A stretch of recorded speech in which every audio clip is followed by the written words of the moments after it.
이제 새해에도 골로새서 말씀을 계속 하시도록 하겠습니다. 자, 오늘 본문 말씀은요, 사도 바울이 골로새 교우들에게 하는 구체적인 권면의 말씀의 계속이죠. 골로새서 2장 6절에서 4장 2절까지는 구체적인 권면의 말씀이 나온다고 말씀을 드렸었습니다. 특별히 3장 1절에서 17절까지는 개인 윤리에 관한 권면의 말씀이었죠.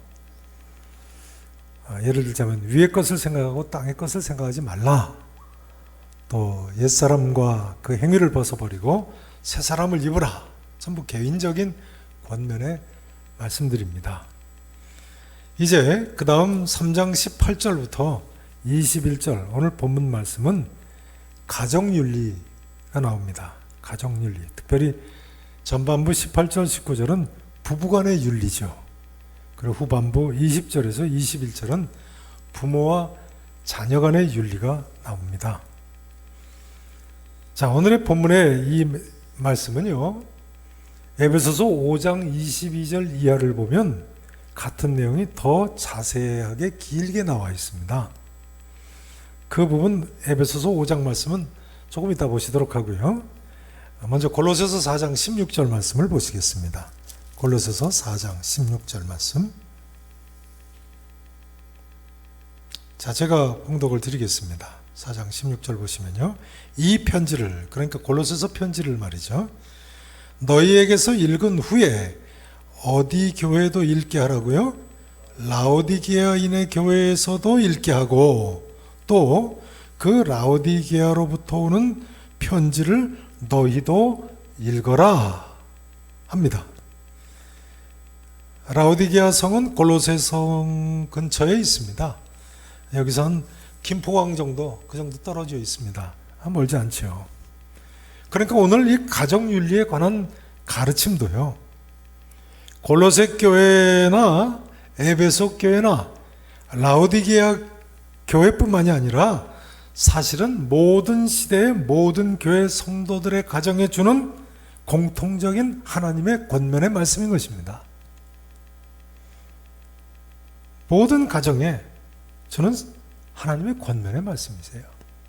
그럼 성경이 가르치는 가정윤리는 무엇입니까? 오늘 어떻게 우리의 가정을 세워나가야 하는 것이겠습니까? 우선 사도 바울은 18절에서 아내들에게 하는 권면을 먼저 시작합니다. 자, 18절 말씀 같이 함께 읽어보시죠. 18절 말씀, 자, 함께 읽으십니다. 아내들아 남편에게 복종하라. 이는 주 안에서 마땅하니라. 아내들아 남편에게 어떻게 하라고요? 복종하라고요. 여성들님들 어떻게 이 말씀대로 남편분들께 복종하십니까? 어떤 여성들이 저한테 전에 그러시더라고요. 순종하라는 말같이 듣기 싫은 소리가 없다고요. 사실은 저도 딸만 둘 둔 사람인데요, 우리 딸들한테 이 다음에 남편한테 복종해야 된다고 가르치고 싶은 생각이 없습니다. 그러나 아내들은 남편분들에게 복종하셔야 합니다. 내가 원튼 원치 않던 복종하셔야 돼요. 왜요? 이는 주 안에서 마땅하니라. 주님 안에서 마땅한 일이기 때문에. 근데 이 복종한다는 말씀이 무슨 일방적인 상하관계의 굴종이나 맹종을 가리키는 그런 것이 아닙니다. 굴종이나 맹종을 가리키는 것이 아니에요. 왜냐하면요, 에베소서 5장 22절 말씀을 한번 보시죠. 같은 내용이 더 길게 자세하게 기록되어 있는 에베소서 5장 22절 말씀을 좀 보시죠.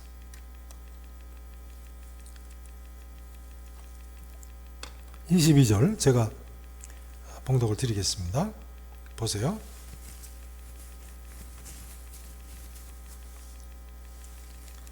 아내들이여 자기 남편에게 뭐 하라고요? 복종하라. 같은 내용이에요. 죽게 하듯 하라. 그런데요, 바로 그 앞에 사도 바울이 뭐라고 이야기합니까? 자, 315페이지입니다. 5장 21절 보세요. 그리스도를 경외함으로 어떻게 복종하라고요?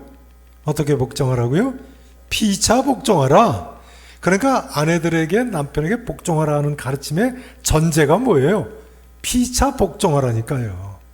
성경이 아내들에게만 일방적으로 굴종하고 맹종할 것을 가리키는 것이 아닌 것입니다. 부부간에는 서로가 피차 뭐 해야 돼요?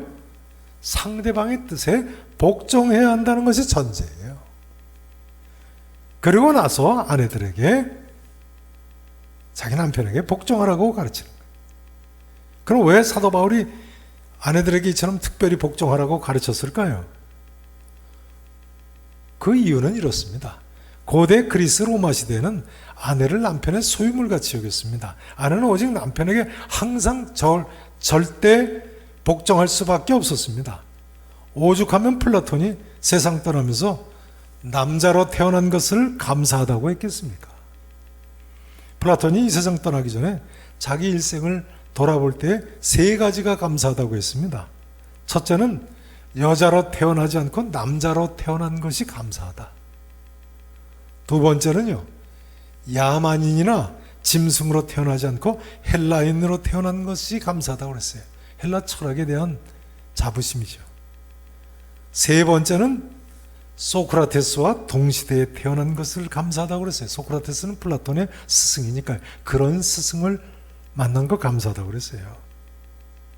아무튼 고대 헬라에는 남자가 아니면 자유인이 될 수 없었으니까 남자로 태어난 것 감사하다고 할 정도로 잘못된 문화죠. 아무튼 근데 이런 상황에서 초대교회 때 남편보다 먼저 예수님을 믿게 된 아내들이 불신 남편과의 관계에 있어서 어려움에 봉착하게 된 것입니다. 불신 남편에게 먼저 믿게 된 아내들이 어느 정도 순종을 해야 되겠는가? 이런 사회적 배경에서 예수 믿는 먼저 믿게 된 아내들에게 바울이 하는 권면의 말씀인 거예요. 아내들아 남편에게 복종하라. 이는 주 안에서 마땅하니라. 같은 배경에서 사도 베드로는 베드로전서 3장 1절에서 이렇게 권면합니다. 아내들아 자기 남편에게 순종하라. 여기 순종하라는 성경 원문에 보면 복종한다는 단어와 같은 단어예요. 이는 말씀을 순종하지 않는 자라도 말로 말미암지 않고 그 아내의 행실로 말미암아 구원을 받게 하려 함이라. 남편이 하나님 말씀 순종하지 않는 자라도 아내의 행실로 말미암아 믿게 되는 그리고 구원받게 되는 일이 있을 수 있으니까 남편에게 순종하라는 거예요. 불신 남편이라고 할지라.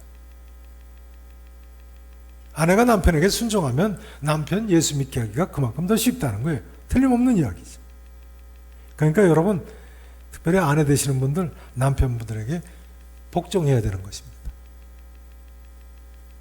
제가 이렇게 말씀을 드립니다만 솔직히 말씀드리자면요, 저는 개인적으로는요, 한국 여자분들이 남편들한테 전 세계에서 가장 순종적이지 않은가 생각을 합니다. 혹시 우리 집 사람은 아니라고 생각하시는 분 계십니까? 그럴 리가 없을 겁니다. 들어보세요. 중국은요, 여자들이 별로 순종적이지 않다고 그럽니다. 제가 전에 중국 갔을 때 한 중국 목사님이 저한테 그러시는데, 중국에서 대장금이니 뭐 이런 한국 드라마가 유행하는 이유가 여주인공이 청순하고 순종적인 이미지 때문이라는 거예요. 장금이가 순종적이었던 거예요. 아무튼 중국에서는 오늘날은 그런 이미지가 없답니다. 공산주의, 남녀 평등하다고 가르치다 보니까 아예 그런 뭐 순종적이고 청순하고 이런 이미지가 없다는 거예요. 그래서 그 목사님이 하는 한 중국 사람은 한국 며느리 좀 얻었으면 좋겠다고 한다는 거예요. 그래서 제가 속으로 그랬습니다. 꿈깨라고.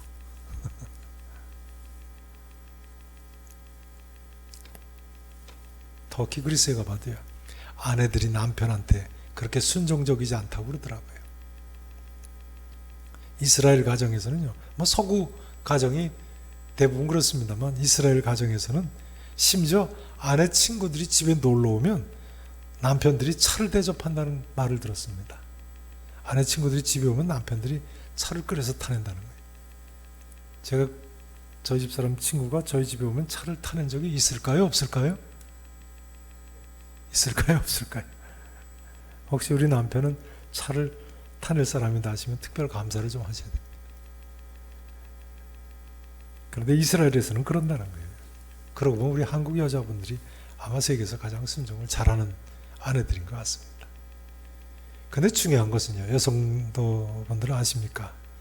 서로 그렇다고 하실지라도 순종을 더 하셔야 됩니다. 왜 그렇습니까? 에베소서 5장 22절 말씀 보시지 않았습니까? 아내들이여 자기 남편에게 복종하기를 누구에게 하듯 하라고요? 주께 하듯 해라. 그러니까 더 복종하고 더 복종해야죠. 자, 이제 두 번째로 남편들에게 하는 권면의 말씀을 생각해 보실 차례입니다. 여러분, 남편분들께 이제부터 드릴 말씀입니다. 골로새 3장 19절을 다시 한번 보시죠. 골로새 3장 19절. 남편들아, 아내를 뭐 하라고요? 사랑하며 괴롭게 하지 말라. 사도 바울은요, 아내들에게 복종하라고 가르칠 때는 이처럼 언제나 동시에 남편들에게도 또한 사랑하라고 가르친다는 점이 중요합니다. 그러니까 남편의 사랑 없이 아내 복종이란 생각할 수 없는 것입니다. 그러니까 남편 되시는 분들께서는요, 이렇게 생각하셔야 돼요. 혹시 우리 아내가 나에게 별로 복종하는 것 같지 않다 생각되시면 어떻게 생각하셔야 되겠습니까? 내가 혹시 아내를 덜 사랑해서 그러는 것이 아닌가, 그렇게 생각하셔야 돼요. 더 나아가세요. 혹시라도 우리 집사람이 나에게 별로 복종하지 않는 것 같다고 생각되시면요, 내가 아내를 더 사랑해야 하는 것이 아닌가, 그렇게 생각해 보셔야 됩니다. 중요한 점은 여기 사랑이라는 단어가 헬라어로 아가페라는 단어라는 사실이에요. 아시겠습니다만 아가페라는 사랑은 하나님께서 우리를 사랑하시는 것 같은 사랑을 가리킵니다. 그러므로 사도 바울은 에베소서 5장 25절에 했어요. 남편들아, 아내 사랑하기를 그리스도께서 교회를 사랑하시고 그 교회를 위하여 자신을 주신 같이 사랑하라 했어요. 그리스도께서 교회를 사랑하시고 그 교회를 위하여 자신을 주신 같이 하라. 예수 그리스도께서 교회를 얼마나 사랑하셨습니까? 자기를 종처럼 낮추시고 심지어 십자가에 죽기까지 복종하셨는데요. 바울은 이처럼 남편들에게 아내를 사랑하고 자신을 주라고 하는 거예요. 어떻게 우리 남자 성도님들 이 정도로 아내분들을 사랑하십니까?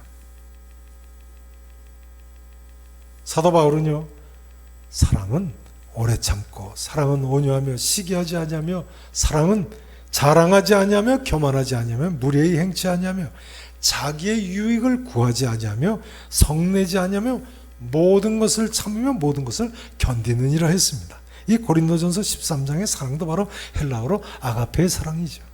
아마 남편분들이 이 정도만 사랑하신다면 아내분들이 정말 복종을 잘할 걸로 생각합니다. 틀림없으시죠? 고린도전서 13장에서 사도 바울은 사랑은 오래 참고 모든 것을 참으며 모든 것을 견디느니라 하고 인내를 3중 강조를 했는데, 만약 남편분들이 아내를 이 정도만 참고 인내하고 사랑한다면 가정은 물론이고 이 세상이 천국같이 될 것입니다. 이것은 우리 부부 세대만의 이야기가 아니죠. 이것은 우리 아들, 딸 내외의 이야기이기도 하고요. 깨어져가는 이 시대의 가정들에 대한 하나님의 메시지이기도 한 것입니다. 이제 중요한 것은 이것입니다. 부부 사이에요, 아내도 또한 남편을 이처럼 사랑해야 한다는 점입니다. 남편만이 아니고 아내도 남편을 이처럼 사랑해야 돼요. 성경에서요, 왜 그러냐면요, 서로 사랑해라 할 때는 아가페의 사랑으로 사랑하라고 하지 않았습니까? 만일 부부간에조차 아가페의 사랑으로 서로 사랑하지 못하면서 다른 사람을 아가페의 사랑으로 사랑한다면 그건 언어 도단인 거죠. 요즘 서양에서는 코로나19 때문에 집에 있는 시간들이 많아지면서 부부싸움이 더 심각해지고 이혼하는 가정이 많아졌다고 합니다만, 우리나라는 어떤지 모르겠습니다. 이제 새해에는 성도 여러분, 부부간에 더 서로 복종하시고 더 서로 아가페의 사랑으로 사랑함으로써 성경적인 가정, 이상적인 행복한 가정을 꾸미실 수 있기를 진심으로 축원하겠습니다. 이제 사도 바울은요, 가정윤리 가운데 중요한 또 하나의 축인 부모와 자녀 사이의 윤리를 언급하고 있습니다. 부모와 자녀 사이의 윤리. 자, 20절 말씀을 같이 한번 읽어보시겠습니다. 자, 20절 함께 읽으십니다. 시작. 자녀들아, 모든 일에 부모에게 순종하라. 이는 주 안에서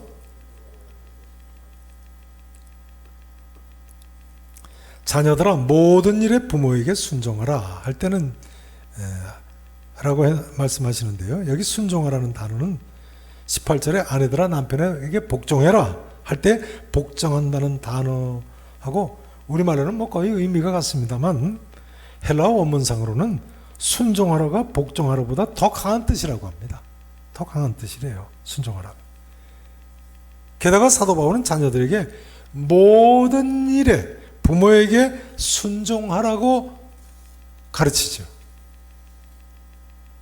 중요한 점은요, 20절 중간에 원문 성경에는 왜냐하면이라는 단어가 있다는 점이 중요합니다. 우리말 성경에는 안 나와 있습니다만 성경 원문에 이렇게 돼 있어요. 자녀들아 모든 일에 부모에게 순종하라. 왜냐하면 이는 주 안에서 기쁘게 하는 것이기 때문이니라.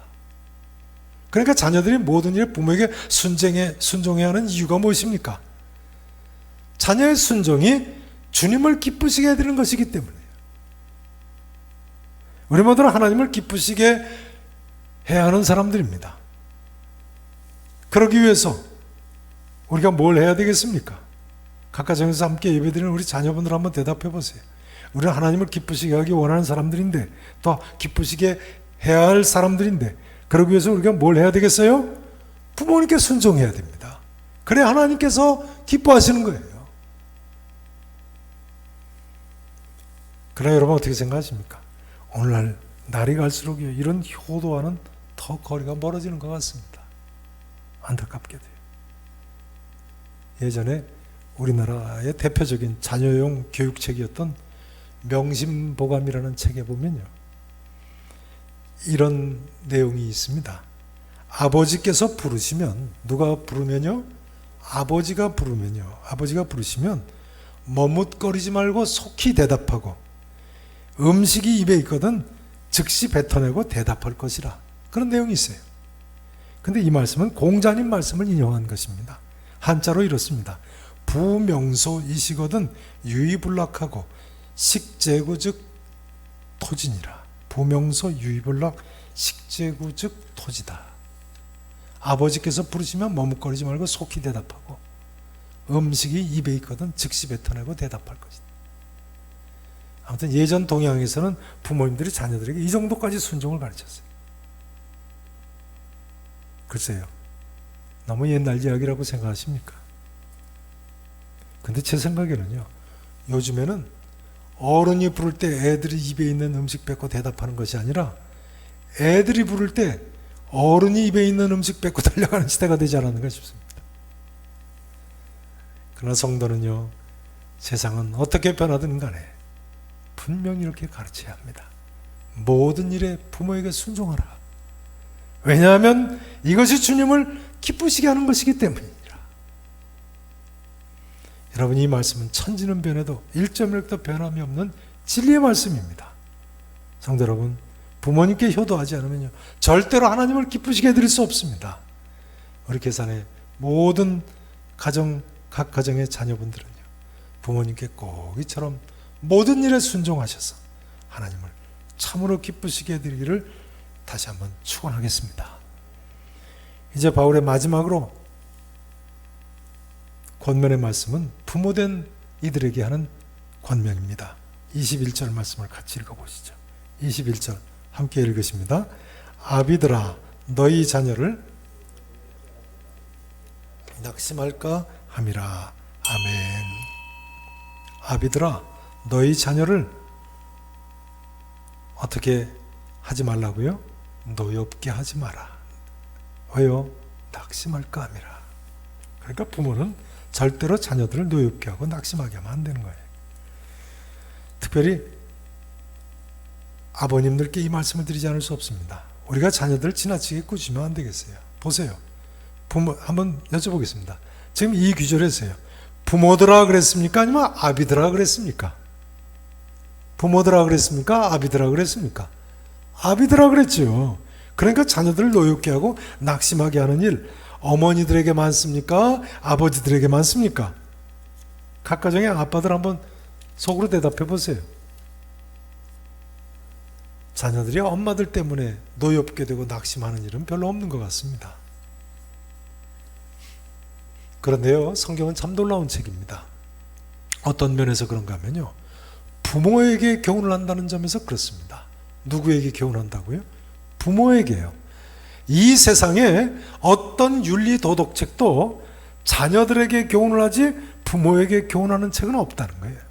그런데 이 성경책만은 부모에게 교훈을 하고 있습니다. 아비들아, 너희 자녀를 노엽게 하지 말고 낙심하게, 노엽게 하지 말지니 낙심할까 함이라. 아무튼 여러분, 앞으로 자녀들을 노엽게 하시면 안 되겠습니다. 부모는요, 자녀를 더할 수 없는 사랑으로 키웁니다.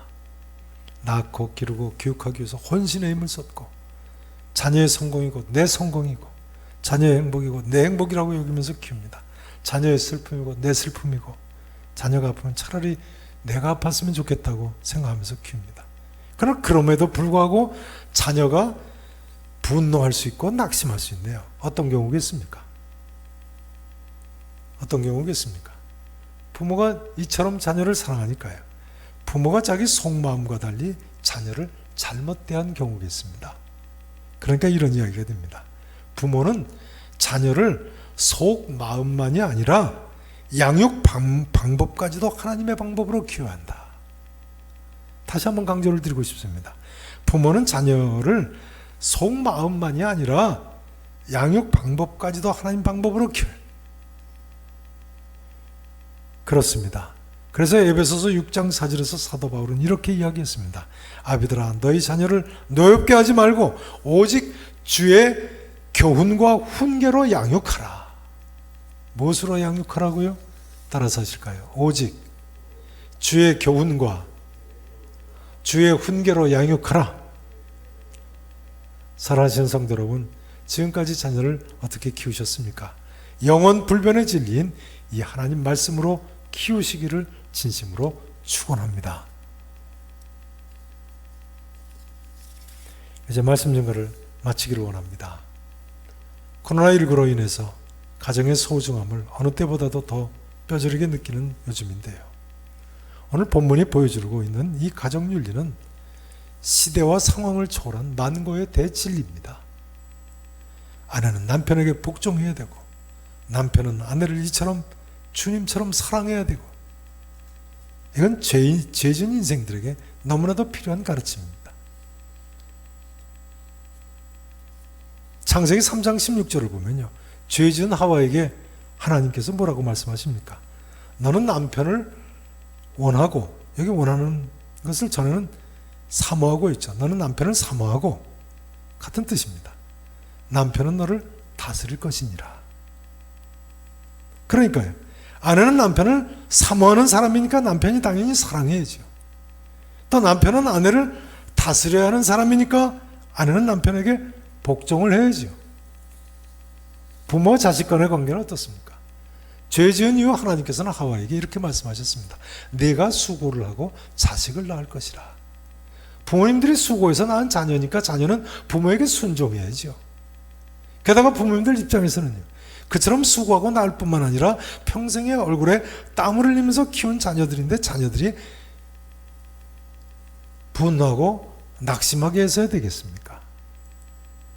그러니까 또한 이런 이야기가 됩니다. 오늘 아내에게 주는 가르침, 남편에게 주는 가르침, 자녀나 부모에게 주는 이 가르침들은요, 전부가 하나님의 말씀에 창조의 원리와 구속의 원리와 부합한 내용인 겁니다. 온 가족들이 이 하나님 말씀에 따라서 순종할 때 우리를 지으시고 구원하신 하나님 뜻을 이루어드리는 가정, 하나님을 기쁘시게 해드리는 그런 복된 가정을 꾸미게 될 것입니다. 한마디로 성도 여러분의 가정이 오늘 이 하나님의 가정에 관한 권면의 말씀처럼 하나님 말씀에 든든히 서가는 복된 가정, 가정 천국을 이루실 수 있기를 우리 구주 예수 그리스도 이름으로 간절히 축원하겠습니다. 기도하시겠습니다. 이 시간 같이 한번 합심 기도 시간을 갖고 마쳤으면 좋겠습니다. 여러분, 이 말씀에 비춰볼 때 우리 가정은 어떻다고 생각하십니까? 이 시간 한번 결단의 시간을 가졌으면 좋겠습니다. 내가 먼저 남편에게 복종하겠습니다. 내가 먼저 아내를 주님처럼 사랑하는 남편이 되겠습니다. 자녀 되시는 분들은 내가 부모님께 모든 일에 순종하겠습니다. 또 부모님 되신 분들은 내가 얼마나 주의 말씀으로 우리 자녀들을 양육했는가, 내가 얼마나 주의 가르침으로 교훈과 훈계로 자녀들을 양육했는가, 다시 한번 결심하고 주 앞에 헌신하는 시간을 갖기를 원합니다. 이렇게만 살면 됩니다. 이렇게만 살면 우리 가정을 살릴 수 있습니다. 또 무너져가는 많은 가정들을 세워줄 수 있습니다. 이 시간, 결단의 시간을 우리 기도로 함께 가지십시다. 함께 기도하겠습니다.